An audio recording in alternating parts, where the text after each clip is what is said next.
So Ms. Sugar, now we've kind of assessed your mouth, we've taken some x-rays. Thank you so much for coming in today. How are you doing so far? Yeah, I'm doing okay. That's wonderful.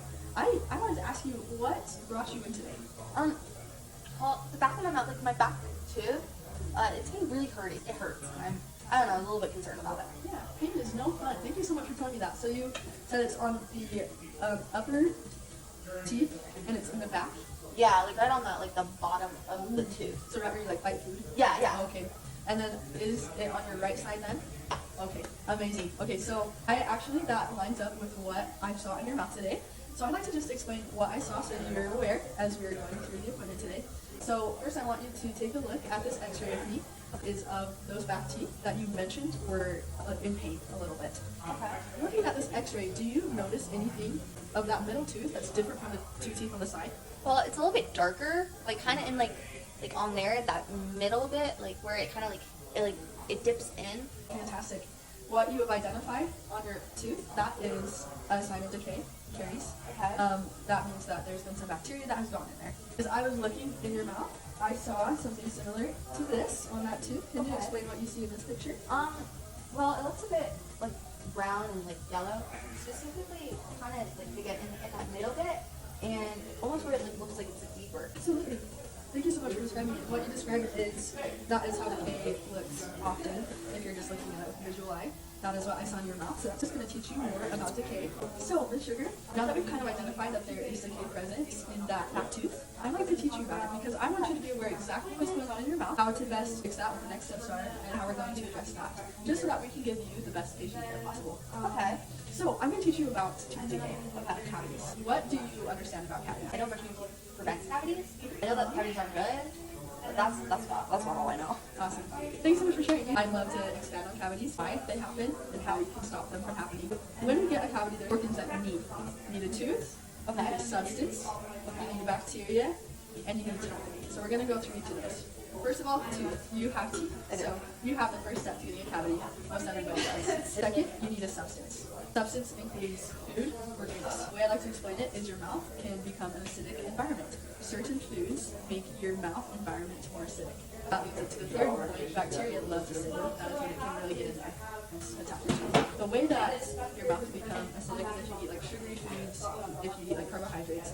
It's not about as much as you take in, but the frequency that you're doing. So my next question for you is, how often do you snack? So usually I have to eat dried fruit, so like dates or something like that. And I usually eat them over like the entirety, like just kind of like casually throughout all the class. Awesome. Well, that's good to know. I love dried fruit. It's so good. And it definitely does have that sugar. So it does make our mouth more acidic. Whenever you eat one of those acidic pieces, your mouth will dip down into the acidity state for about 40 minutes. It takes quite a while for it to go back to normal. So the more we snack, the longer acid is present in our mouths. Okay.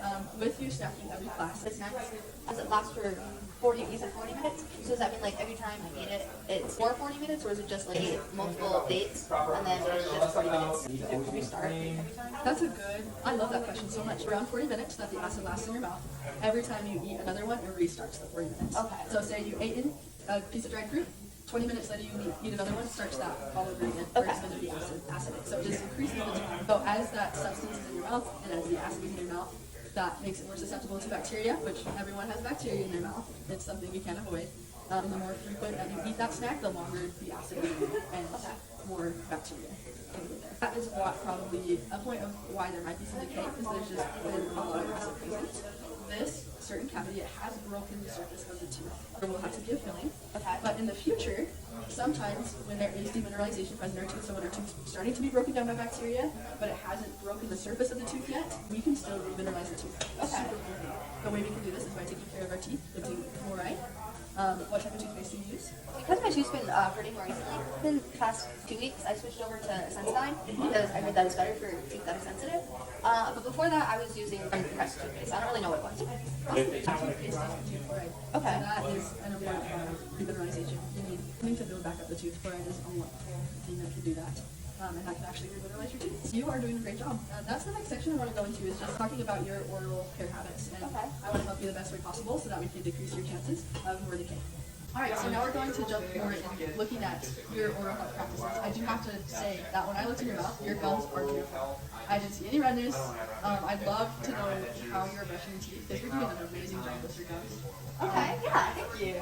I know that this dental form, it does not have braces, and I understand that you have braces. So just pretend the brackets are there to show me how you brush your teeth when you're at home. I absolutely love the angle that you're using, that 45 degrees. That is the angle that you want to be using when brushing your teeth, and you're doing that, and I believe that is why your gums are looking so amazing. How often do you brush your teeth? Usually I'm pretty good about brushing my teeth. I always do it every single night before I go to bed. In the mornings, it really depends. Especially right after whenever I eat. So you brush twice a day? Yeah. That is golden standard right there. And how long are you brushing for? About maybe like 30 seconds to a minute, maybe? A minute, maybe. Okay, that's pretty good. That sounds right. That's pretty good. Okay. So I'm just going to tell you right now, and I know at the last appointment you demonstrated to me how you are flossing the C shape. That's fantastic. Flossing's great and brushing's great. That is why your gums are pink and healthy and they're pointed coming down into your teeth, right? They're not inflamed. There are some other things that you noticed when I looked at your assessment of your teeth and brackets specifically. But first of all, I'd like to show you a different way of brushing teeth. Okay. And I'll just kind of explain what I saw in your brackets as I do that. So you demonstrated this way, which is a fantastic way to brush. Fantastic. We call that the bass method. Getting up into your gums, you're hitting that surface right there. However, because you have an orthodontic appliance, sometimes it gets in the way. There's one spot on your teeth that you're missing, because I've noticed when I was looking at it, that there's some bacteria buildup around your brackets, specifically on the underside of your bracket. Bacteria buildup is usually like sticky, white. Yours is hardening a little. We call it calculus. Have you felt that as you've like run your tongue like around it right now? Do you feel like this stickiness around your brackets? Yeah, kind of a little bit like in the back. Yeah. Kind of like, again, like under my braces, kind of going on to like the bottom of my teeth. Awesome. Yeah. So that is plaque, that is bacteria buildup. And the reason it's building up right there is that's just one spot that you're missing when you're brushing. Brushing great on the gum line. That's the one spot you're missing though is next to the bracket. So I'm going to teach you a method called the Charters method. You don't have to remember that one, but you remember how to do it, okay? We're going to pretend that there's brackets on these teeth, okay? So you're going to go around, you're going to do your normal brush like you've been doing. But this time you're going to brush on top of your brackets Okay. and below your brackets. Okay. Kind of like this. Will you demonstrate that for me? Okay. So I go and I do it. I do it above, and then I flip it around to where my braces are, and I brush there, and then I come down and I brush underneath them. Yes. So right, like that. Yes. And angle it just a tiny bit more. Like that. That's perfect right there. Okay. That will get that plaque and that bacteria buildup. And with the cleaning today, I'll remove it, but as you brush out like that will remove that plaque a lot better, and you won't have that icky, sticky feeling. It can lead to decay. It contributes to the acidity and that's bacteria that can get in, you know. Yeah. So it's important to get that plaque off of there. Another thing I noticed is that decay spot that we have spotted is on your biting surface. So if you open up done from right here, like this right up here, Okay. this tooth right here, demonstrate to me one more time how you're brushing the epithelial surface. I kind of just go Just like that. and go through it. Do you spend like a lot of time on that area, or just really quick? Not really. It's usually like, so I'll do the top bit, and then I'll kind of just like I'll focus more on like the back of it, and then like kind of just do it.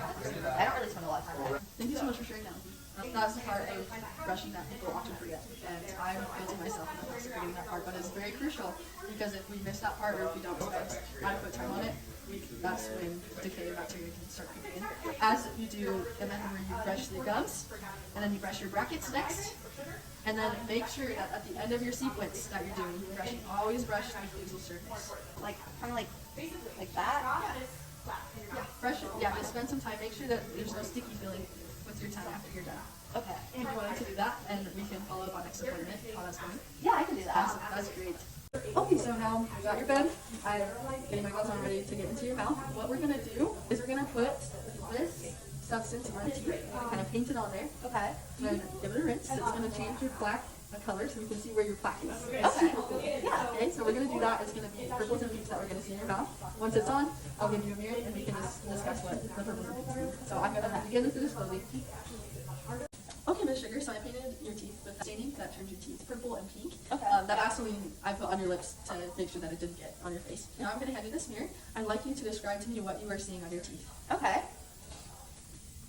Okay, so I'm seeing a lot of like pink and some purple. I'm seeing it like a little bit more purple right below my braces. So like right on like the underside of not so much like in the back and there. There's also some purple My very last teeth. Like you said, it was the biting surface? Yes. Yeah. Awesome. Thank you so much for explaining that to me. Now I'll explain kind of what those colors mean. Pink means that plaque or bacteria has been there for less than 24 hours. So this needs a good brush and hopefully that will go away. The purple means that the plaque or bacteria has been there over 24 hours. So it's been sitting there for a while, and that has made it the time that it's been on that tooth, I think, has contributed to decay. You mentioned it was on your biting surface, and that's where we're seeing the decay. So yeah, I'll reiterate just to make sure that you get that when you're brushing. I actually have a brand new toothbrush that I've opened up for you. Okay. Very clean. And I'm going to have you demonstrate the way that I taught you to brush. You can use the mirror as you're watching. I'll just kind of modify the way you're brushing as you're doing it. Okay. And make sure you just do all the steps we talked about, and I'll help you out. Okay. So I rub the brackets, and then I face it down and get in the brackets, and I do the same thing below, get in the brackets there, and then go in there and try to get. Yes. So, and then always make sure to get the inside of your teeth as well, facing perfect. Yeah. And take a look with that mirror again and see if the pink is disappearing. Yeah, it's taking it off. Awesome. That means that you are brushing in all the correct places. One thing I'd ask you to watch for is don't press too hard because sometimes it can hurt your gums. Okay. But the angulation looks great. You're getting the gums, you're getting both sides of your brackets, and you're getting the biting surface. So that is perfect. Go ahead, you can set this toothbrush right here. That is yours to keep. Okay. I can take that mirror from you. Thank you. Yes. Okay, so now that we've gone over bacteria, cavities, why they form, I'm just going to offer a few suggestions that will be able to help you. We can help you too, so that it's not any more in pain. We don't want you in pain. Looking at this chart, it shows us that you are at high risk for caries. So it's important for us to take some precautions just to make sure we can give you the best care possible and that you don't get any more caries or cavities. So, looking at this side, I'm going to recommend a few things. Okay, so according to these recommendations, we would like you to come in every 3 to 4 months so that we can reevaluate the caries. We recommend that you use chlorhexidine gluconate. It's a mouth rinse. That's going to help to get rid of that bacteria that's attacking your teeth. This is the easiest way to remember. Number 1, you're going to want to do it once a month for 1 week, 1 time a day, 1 minute. Once a month for 1 week, 1 day out of the week? No, once a day. Once a day, and then switch for 1 minute. One. Okay, I got it. One. You got it. Okay, perfect. So we have a toothpaste here that's available in our office. So Covenant toothpaste. It's prescription toothpaste, so it has a higher amount of fluoride. That can help to strengthen your teeth and prevent cavities. If you're interested in that, we recommend that as well. And also, I can offer you fluoride varnish. That would also help with some protection as well. And we could do that today. Okay, so just like afterwards, for the mouth rinse and the toothpaste, is it just like a prescription one, or do I just go pick it up, or? Yeah, so you can actually, in our office, I can prescribe it, I can put it in your records, and then you can pick it up at the front desk. You can buy it right there. Perfect. Yep. Those are the recommendations. I also recommend that you take home that toothbrushing method. Continue to floss using the C shape. We, near cleaning time, want to go over some goals with you. What is a long-term goal? Where do you want your oral health to be at in a year? Well, I want to hopefully not have any more cavities because I've already had some. No more cavities, and that cavities I do have, that they won't cause me any more pain. Awesome. That's a wonderful long-term goal. I love that so much. What are some short-term goals that you can take to get to that long-term goal? I can brush more in that method that you said of going above the brackets and below the brackets, and also focus more on that the biting surface of the tooth, because that's where you said I had more bacteria and there's more there, so I can focus more on those back areas. Also said earlier not to snack as much because you said that it causes my mouth to be acidic. So maybe instead of snacking throughout the whole class hour, or at least for all the classes, maybe I can snack in one class instead of all of them. Or there's something better that's good to snack on? That's a really good question. I was about to bring that up with you, listening to your goals. These are fantastic goals, by the way. Foods that are better for you than like a sugary substance or carbohydrates would be apples, carrots, celery. Those help to remove like plaque from your teeth because they're a detersive food. And then protective foods, cheese and celery and carrots, they don't bring an acidic environment to your mouth. So if you like those foods, I would definitely recommend that. Less frequent snacking is a wonderful goal. I'm so glad you were able to learn that today. Yeah, thank you. Yes. Thank you so much for coming in. Any last questions before we get to cleaning? I think that's good. Yeah, I think I got it. You got fantastic goals. I'm excited to follow up with you in 3 months.